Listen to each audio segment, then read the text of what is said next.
avec force la position qui était celle de la République démocratique du Congo.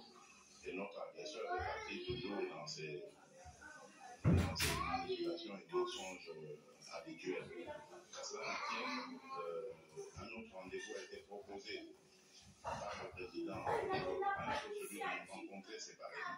Et donc, si tout va bien, le mardi prochain, c'est le 27 février, je serai reçu à Luanda par le président de l'Ordre, qui je rappelle, est notre champion de l'Union africaine en matière de paix, et qui a été d'ailleurs désigné officiellement par l'Union africaine pour être le médiateur dans cette crise injuste nous imposée par notre voisin.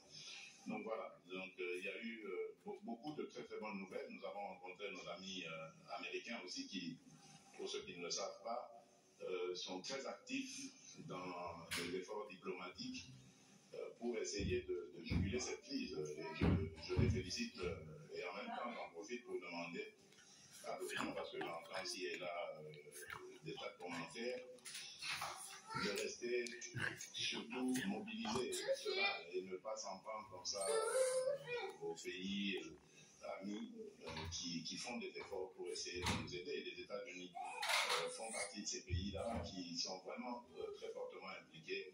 Contrairement à ce que certaines opinions peuvent penser, je respecte leur pensée, mais nous voyons les efforts que fournissent les États-Unis et je tiens vraiment ici à leur rendre hommage.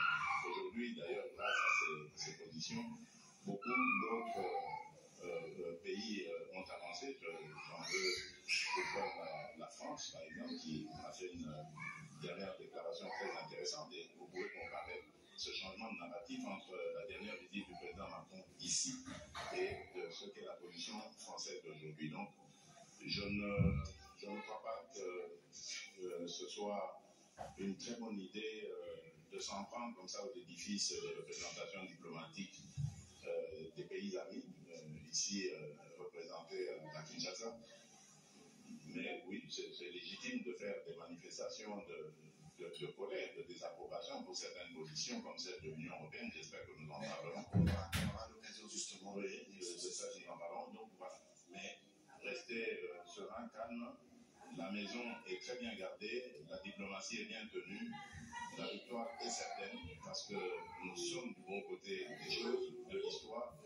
Nous n'avons fait de mal à personne, nous avons tendu la main à tout le monde, nous n'avons pas d'âme, nous avons voulu le faire avec eux et surtout aller sur des projets économiques, des projets de développement plutôt que de pillage et massacres de nos ressources et de nos populations. Voilà, donc ce que je peux dire. Allez-y, lavez vos mains. Opérationnel, il est à Kinshasa pour quelques jours.